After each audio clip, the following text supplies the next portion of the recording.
Hey everybody, my name's Thomas Turner. I'm a director here at RSM and I focus on Microsoft security and compliance technology across the board.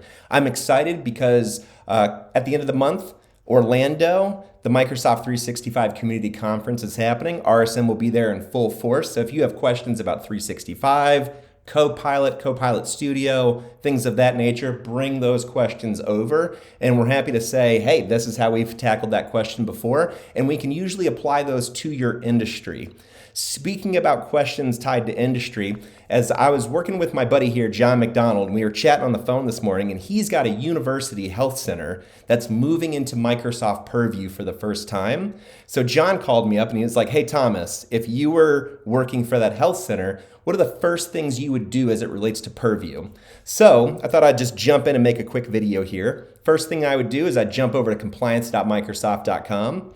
I would click on this compliance manager on the left-hand side, and then dead center in the middle, I'd click assessments. Once I'm in the assessments component here, I can add an assessment and I can select a regulation. Now, university, healthcare, that makes me think HIPAA. We got HIPAA. It makes me think FERPA, so family rights and education. It makes me think of Graham Leach. So there's your Graham Leach, your GLBA right there for you as well. And the nice things about these things is when I grab one of these frameworks, so let's do family again. So family education, I'll click save, I'll click next. US FERPA assessment, default group, totally fine. Next. Oh, I got to select a service. So I got 365 in scope right now. And then I can create an assessment. And what this is going to do is it's going to, one, give me a checklist of everything that I should be doing as a Microsoft 365 administrator in my tenancy to help it align to FERPA requirements. But at the same time, it's going to call out things that Microsoft are doing for us based on the shared responsibility model of the cloud and how they're helping our company or our university align with FERPA in this instance. So you'll see here, 18% of the way there on my dev tenancy. I've got a lot of improvement actions down here, which we'll chat about in a second. If I click on controls, I'll see the different control bodies for FERPA. And if I scroll down here, I see the different controls and where they are and the control ID that aligns to the FERPA regs. And I can click on any of these and dive into there if I wanted to. The other thing I can do is I can say my improvement actions. So now I have a laundry list of improvement actions that I need to implement to help align my tenant to those FERPA requirements, to the HIPAA requirements, the GLBA requirements, etc. And if I were to click on any of these right here, it's going to allow me to jump in and I can do a few different things. One, it'll give me some insight into what's going on with this requirement. How do I implement this requirement? High-level guidance, things of that nature. The other thing we can do is we can assign this to somebody. So it's going to query Active Directory, and I can say, you know what? This is Beatrice's problem now. Beatrice, jump in there and implement create access reviews. Now, once she goes in there and implements that, we have evidence. So we can upload evidence. We can link documents. We can have screenshots, things of that for our auditors. We also can click on the save button here and then go to edit details and then jump back. All right, we can go to this edit details here and I can say, hey, is this implemented? Is it planned to be implemented? Is it out of scope because we're using a third party, etc. And then once I implement something, I can select a date that I implemented. I could click save, but then I can jump back in there and I can say testing and verification. Did it test? Did we pass? Did we fail? Did we fail with high, medium, low risks? Things of that nature. So I can say it passed. When did I implement it? Put some notes in there. Save. The nice thing about this is if I go back to the overarching framework or the overarching, assessment, I'll be able to export these results. And using that, I can either download all my evidence, I can generate a report, I can export the action items, etc. So there's things you can do here. So again, it's not a silver bullet for your entire tenancy, but it's a good jumping off point if you need to take Microsoft 365 and align it to a regulation, a compliance framework, something of that nature. The next thing I would do in a university environment is I would look at communication compliance here.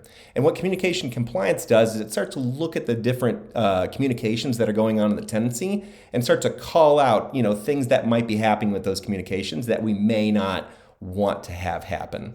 So if I jump into policies here, I can create a policy and I can, hey, let's look for inappropriate context. Let's look for inappropriate images, sensitive info types, things of that nature. I can build out a custom policy here. Health center, click on next. All users, do I only want certain users or certain groups, things like that? Do I want to exclude users? Who can review these items?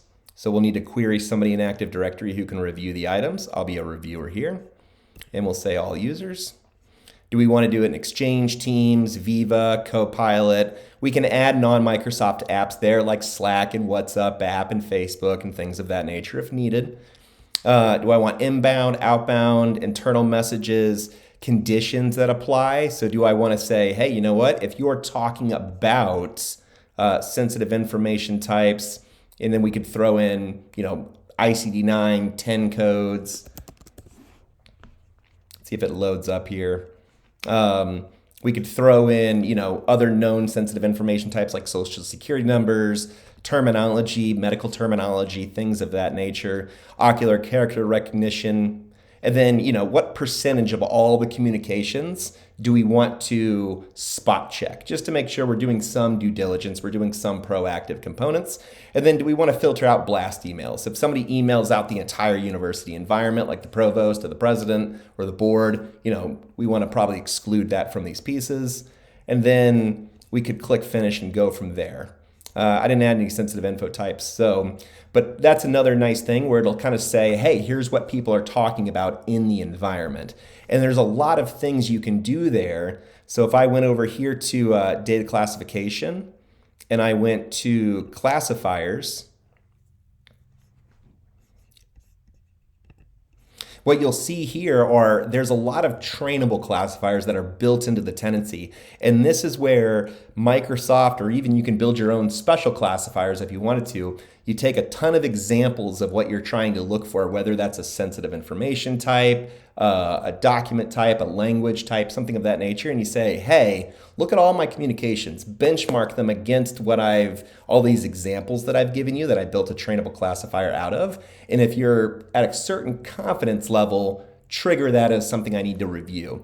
So in here, you're going to see business plans, business context, discrimination, financial reports. Health and medical forms is very popular for, university clinics, things of that nature. Profanity, financial information, targeted harassments, threats. And you'll see that there's a lot of different threats here, but they're in different languages. So there's a lot of this that's built in for you. On top of using these trainable classifiers, you can use just sensitive information types, credit card numbers, social security numbers, birthdays, ICD-9 and 10 codes, things like that.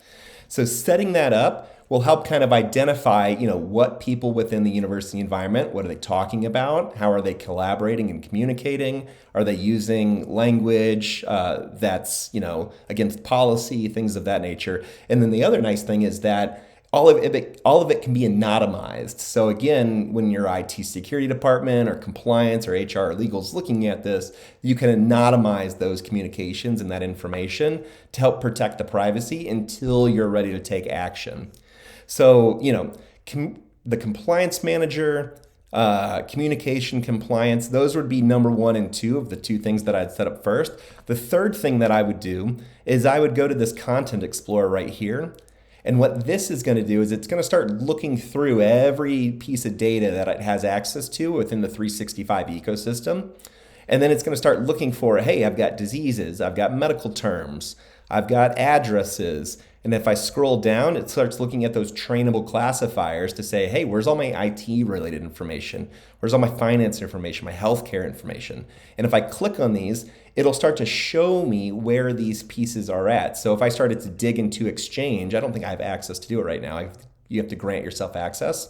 but it would start being able to dig down into the individual mailboxes where that data is, the individual OneDrive, the SharePoint sites, and then the Teams chats, etc., of where all of that sensitive information is. So doing this, one, you have the compliance manager. What do I need to do to align my tenancy to a regulatory requirement, a framework, some type of best practice? You've got communication compliance. What are people doing with inside the tenancy as it relates to the sensitive information that we have? And then you have Contents Explorer, which is, where is my sensitive information? Who has it? Who has access to it? Who has a lot more than they should have, etc. And those are probably the top 3 things that I would implement first or look at first if I was working in a university healthcare environment and I was pulled into 365 and said, hey, get this thing up, get it running, and get it secured. So if you have any questions, feel free to reach out to me. My name's Thomas Turner. You can hit me up on LinkedIn, or I'll have my contact information in the bottom. And again, if you're coming to the Microsoft 365 Community Conference here at the end of the month, please hit me up or come see us at the RSM booth, and we'll be more than happy to chat with you. Thanks, everybody. Talk to you soon. Bye.